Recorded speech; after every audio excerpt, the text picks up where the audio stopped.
Welcome to the Prison Pod, a podcast for all people experiencing incarceration. The mission of this podcast is to save lives, restore hope, reduce suffering, and recidivism. Many show ideas come directly from the listeners, so please write the host. Prison Pod, Post Office Box 294, Orono, Maine, 04473. Here is your host, Ms. Valerie. Welcome to the Prison Pod. Today's guest is Samuel Hunter, and we will talk about his organization, Youth Love and Above. Welcome, Samuel. How you doing? Thank you for having me on. Pleasure. I want to mention that you have a different name. Do you go by your Muslim name? I go by my mother name, to me Samuel Hunter, but my Islamic name is Abu Bakr. Either or is good. Okay, all right. Yes, ma'am. So if you could tell me a little bit about Youth Love and Above and the work that you do with them. Okay. So Youth Love and Above is a sister program to a program called Chance for Life. Chance for Life is a program that we established while I was incarcerated. So I went into the Department of Corrections, in 1991. And I came home in 2015. So while there, we created a program that was called Chance for Life. And it was headed by two what we call them civilians. They were outside of the prison. And we built it from that.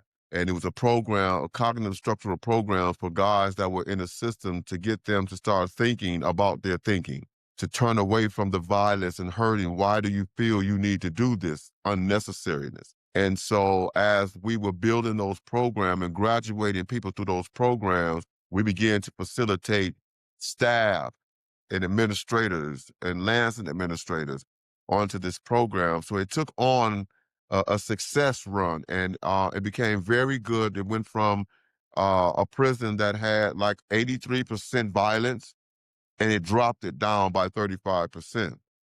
And so the governor of Michigan requested us to find out what were we doing and how was we bringing such a program that was so effective and not have the finances to do so. But we did, like quite naturally. Prisoners has a benefit fund, and they allowed us $2,000 every fiscal year budget to run a program. So again, Youth Love and Above started from a sister and parent program that we created in the Department of Correction called Chance for Life. And Chance for Life was a program in which we go in and we facilitate this program to all of the different leaders that are inside the Department of Correction, whether they were gangs or civic or religious. And we facilitate it to the leaders and draw the leaders into the program, and that would get the leaders to draw their members into the program.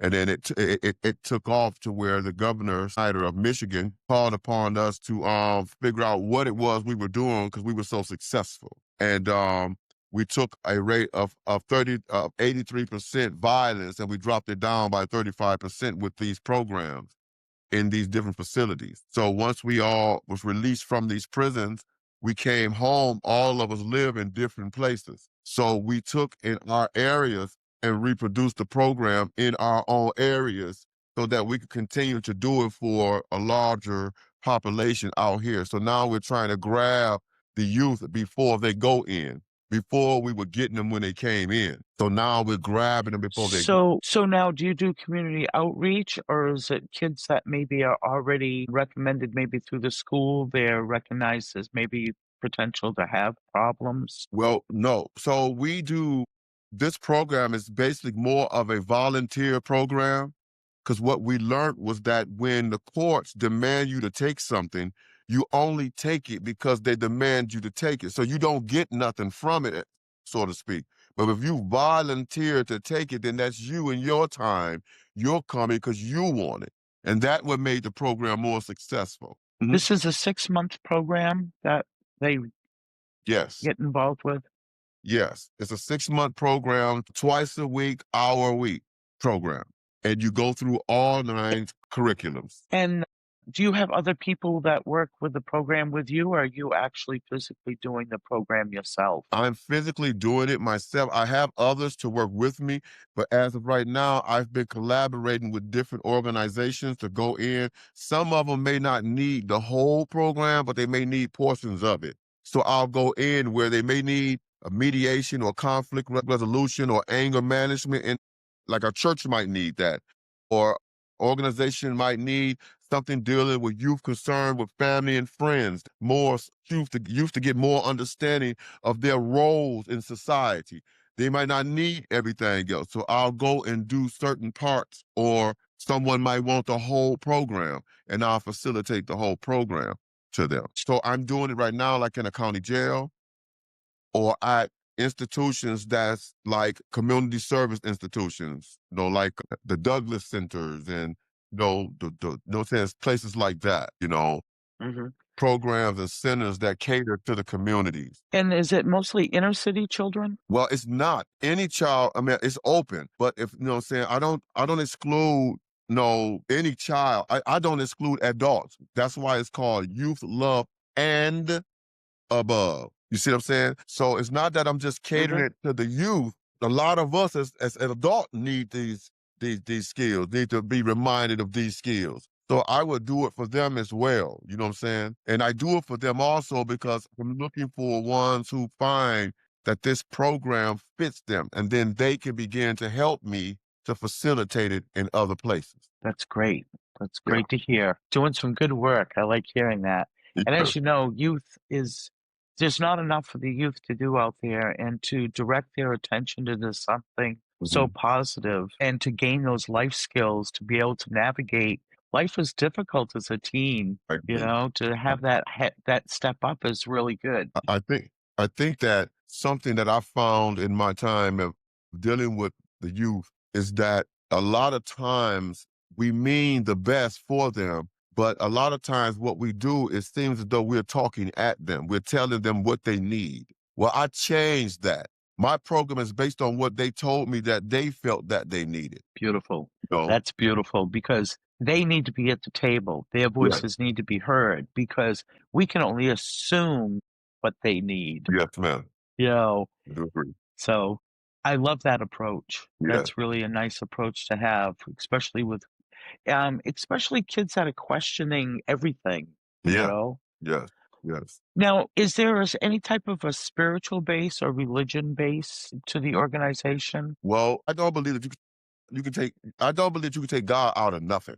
Okay? I'm a believer you can't it's nothing you can take God out of. No matter how much a person want to try, you can't take him out. It belongs to him. But I don't we one of the models that we have is be ye transformed by the renewing of your mind. And that is a quote out of the Bible. So we do have that as a model for them to know about. Then we also have quotes such as do what you never did to get what you've never got. That's something out of coming from the Islamic faith. You know what I'm saying? So we don't pour over on them a religion. We respect their boundaries, but I'm a religious man. You know what I'm saying? So if you ask me when I carry myself or the things that I do them not for what will give me the pleasure of what's before me, but what will give me the pleasure of God. So I feel that what I'm doing is not just a physical thing, but behind it is the spiritual aspect of it. Of here, you need this here, but this here can't work without this. Wherever you chose it to be. I noticed in the photos that there's a good mix of youth. You have different Yeah, races and yeah, it looks like yeah. different styles of clothing. And one thing that I really like seeing today is Muslim youth being able to interact more with other people in the community to break down the barriers that Mhm. have been created in this country around Muslim people. There's a very big misconception there. Yes, So I I think agree. programs like this that bring youth together are so important. Right. I agree with that. And two is that what I have noticed, and this is probably a topic for another time, you have to be careful as Muslims. We have to be careful with how we present programs and all these things because people are hypersensitive. They're very Right. hypersensitive, you know what I'm saying? And if they think that, Muslims are terrorists or Muslims are this or they that and all that, then that can become that can impede on your moving forward is what you're trying to do for humanity. So we kind of like, yes, if you go to my Facebook page, my personal page, you'll see I'm dressed as a Muslim. My daughter's in my arms. You know what I'm saying? But you might not see that particular picture on Youth Love and Above. Or you may see some of the women out and they're doing things with the kids. And I'll put them on there. But you may see that there's some Christians and some Jews and stuff. You see what I'm saying? I don't want it to be seen that as narrow people to say, well, that's a religion or an Islam, and we gonna be bothered with that because this is not. This thing is universal. It's bigger than all of that. Well, as you know, as we know, that's the problem with stereotyping any Yeah. people, Yeah. that and putting labels on people. Right. I love these conversations that happen because this is how we break down those barriers between people. I've never understood that division myself. To me, I've always been amazed at everybody else's cultures and foods and language and clothing. And I think it's really interesting for us to learn about each other and to share our beliefs and disbeliefs. And we find that we have so many more common ground than we have differences. Agree. I do agree. I mean, if they know, I mean, there's a lot to offer. I mean, my program is strictly for the benefit of our society and our kids. I've been through where I'm trying to keep them from going. I've lived it. You know what I'm saying? I know that place. You keep it. If they was giving PhDs for it, I have them because I've lived that. Right? I want to I want to continue some more with that, but we have to pause for a message, and we'll be right back. All right. Thank you so much. Attention. Choreo, a better way to connect with loved ones who are incarcerated. Without Choreo, family and friends wait for a call and hope they can answer. With Choreo, inmates can call or message at any time. When your inmate calls their Choreo number, they will hear your voice and text messages. Inmates receive and leave messages at any time using standard prison phones, making connection easy and predictable. For information about Choreo, visit choreo.org. Stay connected. He wants a whole village, he says he loves me. In a love language I cannot speak. Leaves me in pieces, says he wants peace. In a love language I cannot speak. So I can give you some background on me, and then we can move forward. So I like people to understand who I am. And so I've always been, again, I'm raised up in Islam. That doesn't mean that I practiced it the way I was supposed to all the time, or I wouldn't end up in prison. So that's to be clear. People will mostly see that I'm straightforward. You know what I'm saying? Sometimes I don't have a real clear filter because I don't want to beat around the bush with something that needs to be known right now. I think that in my life, that's what happened to me. Instead of somebody saying, this is what A is, this is what, no, B is, they just shot all the way around the block. And I lost something in the process of that because I ended up in a field where I was at. And that was a field of selling drugs and being out in the streets and following the wind wherever it blew me. I just wanted to ask if there was an age that you can identify that started to happen at. Yes, I can. That's for me, I would say around 15. I didn't start to get into trouble until I turned 16. And that's was because I lived under Islamic structure and I broke away from it. Okay. So as to those who haven't lived under a structure, it could have happened sooner. But it happened for me that way because I broke away from it because I wanted to see and know what else was going on in my environment, in my surrounding, outside of what we do here as a faith. Islam is very private. It's very structured. We don't too much mingle. We kind of to ourselves. So it's not a lot out in society that one would know as a child because we only around each other. So that would make me venture off into see what society had more out there to offer besides what I was being raised up in. And that was around 15. And you said the first time you got in trouble, you were 16? When I was 11, I left with my community and I moved. So I lived in several places. And when I came back to visit my mom because I hadn't seen her since I was 11. So she wanted to see me. So I came back to visit my mom. But in that process of trying to come back and visit her, she had moved. So I couldn't find her. So I knew my community was still here. So I went there. And so my purpose was to come to see my mom. But when I went there, it was going to be harder for me to see her from there. So I began walking from Pontiac, Michigan to Detroit to see my mom. And in the midst of that, raining and it was snowing, and I took a car that was parked. And when I took that car, I got caught in that car and unlucky, but it ended up being it was a getaway car that I took from somebody else that was robbing a jewelry store. No. So I took their car. So, but anyway, and that was my first. Did they think you did that crime? No, ma'am. They knew I didn't do that. After me, they came and told me. Yeah, they came and told me after the fact that the car. We glad you took the car. The car they was robbing a jewelry store when you took their getaway car. So you know they didn't weigh down on me real heavy because of it. They kind of let me go a little bit because of that. And so from there, that's when I got my taste of being outside of where I was raised. And the more and more I'm out there. I used to say that I was doing a lot of things I was doing because I wanted to help my family. I no longer say that. I don't say that. I've learned in my time that that was only an excuse to do what I was doing. I was doing what I was doing because I wanted to do it. But it took time. My program taught me that. My program, it really is real. I am a living example of it. Today, I own my own home. I've been home 9 years after doing 25 years.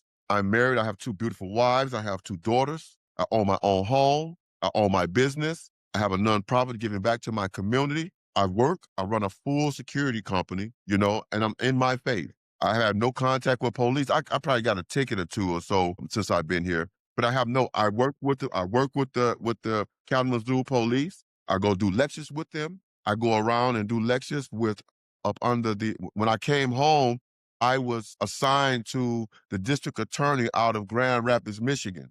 And then they would call me and I would go to colleges and schools and stuff and do lectures about who I was, where I was at, and who I am now, and what the future looks like for me. And so I do what is called transitionals. That's when guys come out of the system.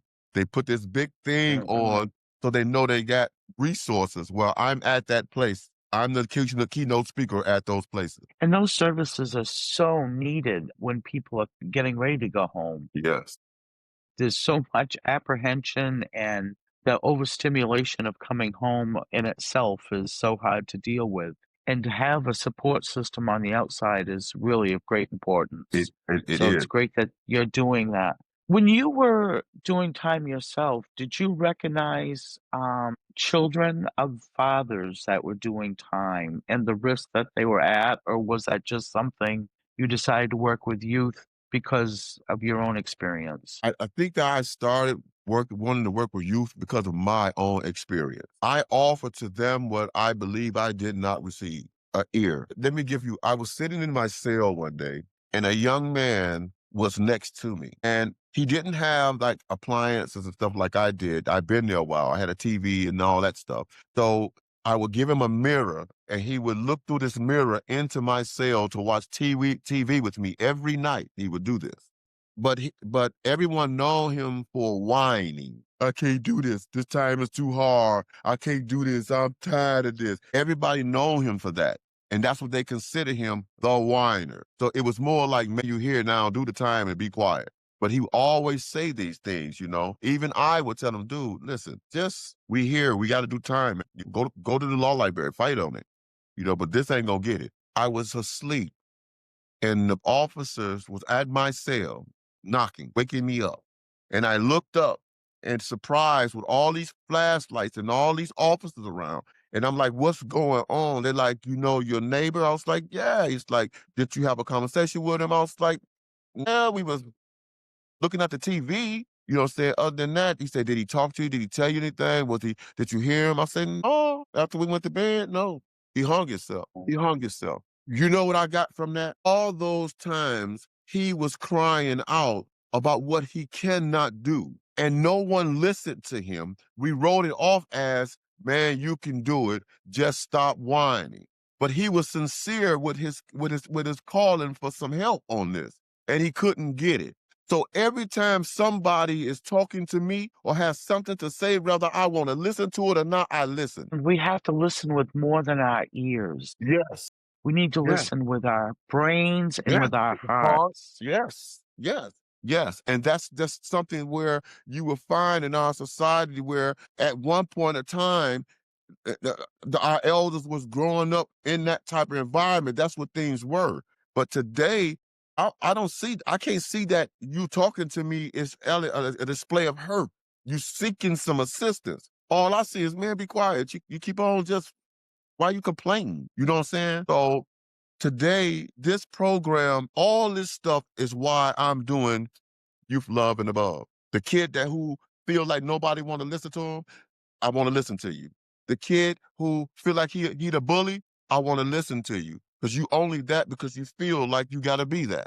You know what I'm saying? The parents over here who feel like a society has closed them out. You know what I'm saying? Well, let me show you something that give you this structure to where nothing can close you out. You know, the only thing that can close someone out is the way that you process things in your own mind. How you process things in your Now, mind will guide you in your the way you go. If you feel fearful, you're gonna be fearful. If you feel assertive, then you're gonna be assertive. You know what I'm saying? So the program and what I'm doing with this program, I'm trying to say, hey, stop for a minute. Stop for a minute. You've lived how long? 35 years, 25 years, 18, 50? Stop. Stop for a minute.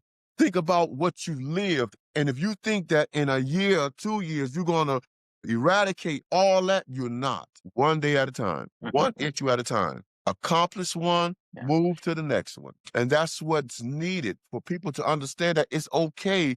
You got 90 things in your plate. It's okay to focus on one so you don't become so depressed. we live in a society now where everybody wants they want immediate gratification. Yeah. And life Microwave. isn't immediate. It's a slow, long Yeah. process. Yeah, I call it the microwave society. Yes, that's Yeah. a very good definition of it.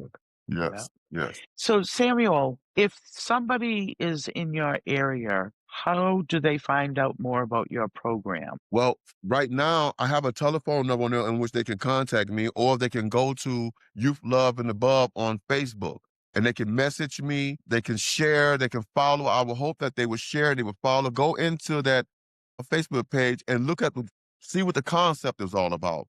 You know what I'm saying? It's not nothing on there that's foolish. I'm serious about reaching out to our children and those who are not children with what I have. It is a successful program. It is a successful program, you know. And I want to let our listeners know that there is a guideline on there that shows the programs that you do offer and kind of the steps of going through them so they can get a good idea beforehand. Yeah. And how about if somebody is in a jail or prison now and they would like to get involved with something that you're offering inside? So if they are in Michigan right now, inside the system, most guys that know there's a program in the system, the mother program is called Chance for Life, and it's being ran by Tom Adams and Jessica Taylor. And it's in the Michigan prison. It is where we started it. So if they could go, it is in the women prisons, in the male prisons. They could even reach out to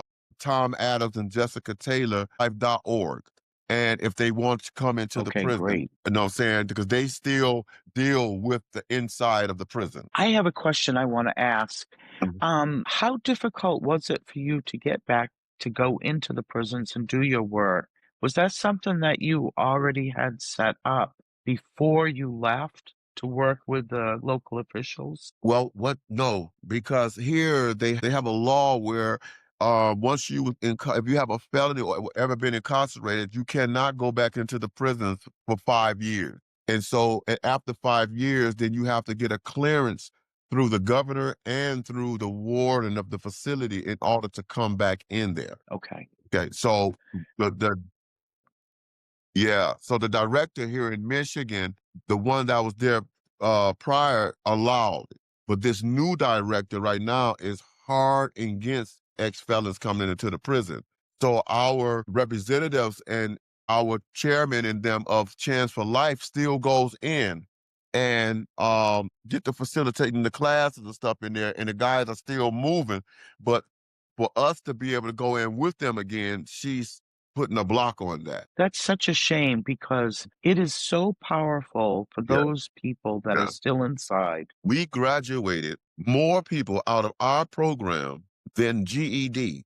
We have more people in our programs than they have in GED. We have more people that have taken our program, gone home, not come back than they do. And we never raised the price to run our program. It's $2,000 every physical year, and they were getting $500,000 to run the programs they running in the system, and they failing. Why did they fail? Right. They fail because you come in here with somebody with a bunch of alphabets and numbers behind their name to try to tell some guys in here on the bottom level what they supposed to be doing. They know they live in it. You never lived it.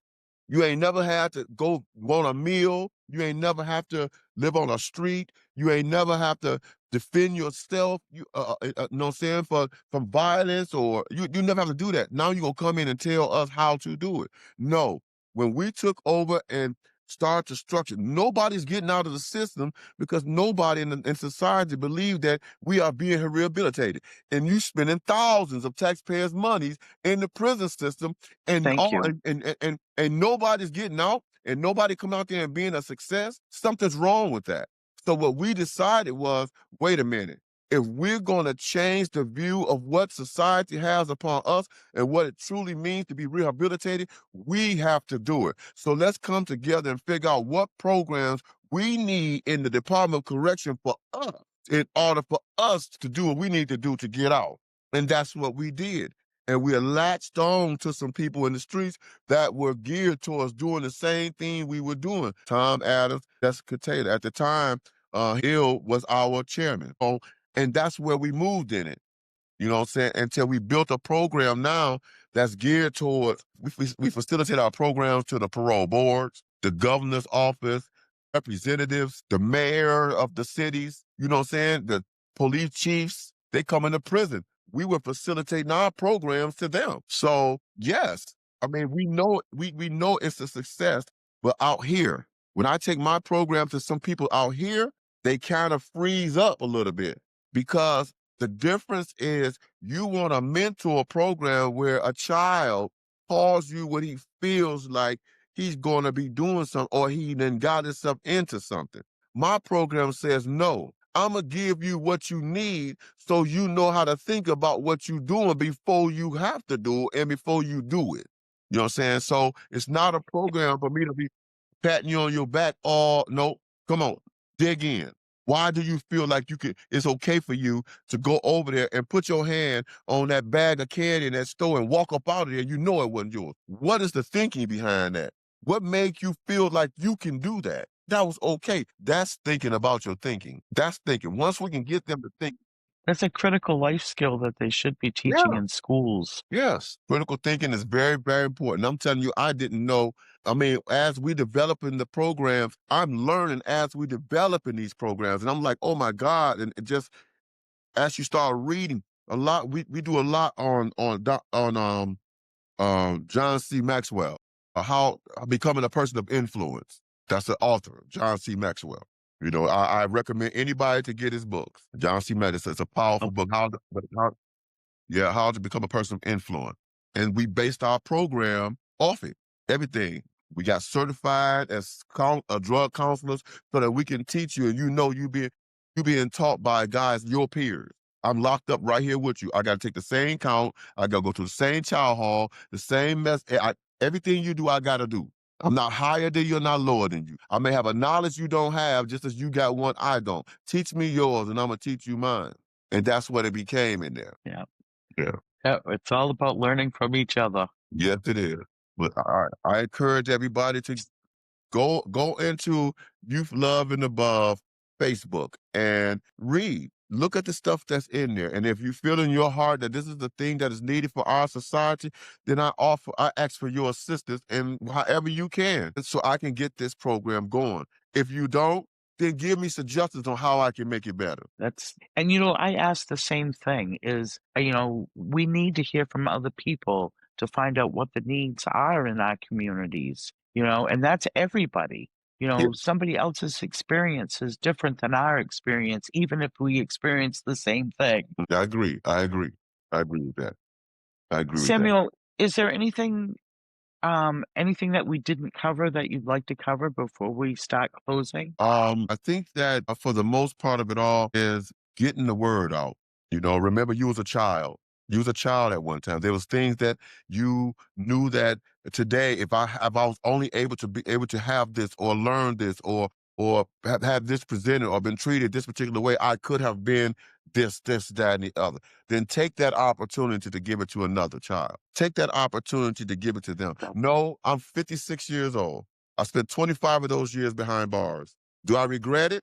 No. I love who I am today.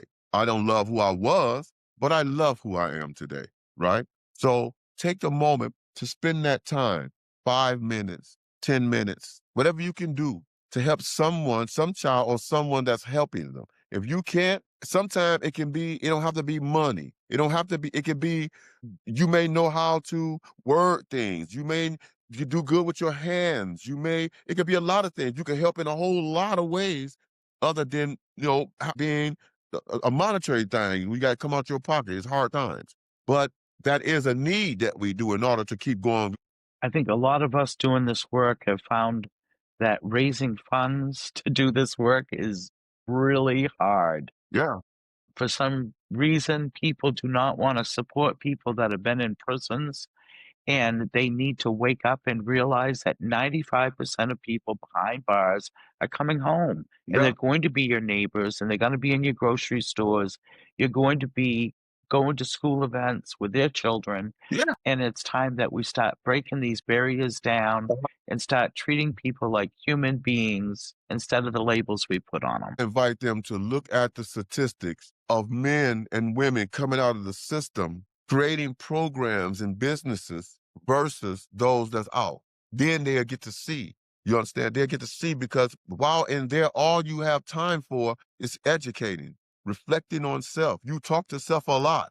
You look at people. You get to see what the inner workings of society is supposed to be versus the box that you've been kept in for however many years you've been in it. Well, you've made some really important points about making really good use of that time because there's so much that can be done Yes. while you're there. Yes. And then bringing that knowledge home that people who have not been there do not have, no matter how much education they get. If they have not had that lived experience, it's not the same thing. Yeah. So, yeah. Samuel, I want to thank you for joining us today on the Prison Pod. I want to remind our listeners to go to the Facebook page Youth Love and Above, check out the site and the work they're doing, the programs they're providing, and share the site. Right now, they really need some more exposure. So as much as you can share that on social media, that's wonderful. And I look forward to being back with another episode of the Prison Pod soon. You have been listening to The Prison Pod, a podcast not just for those in prison but for anyone who has been affected by incarceration. Ms. Valerie would love for you to write to her with your questions, comments, and show ideas. The address is Prison Pod, Post Office Box 294, Orono, Maine. 04473.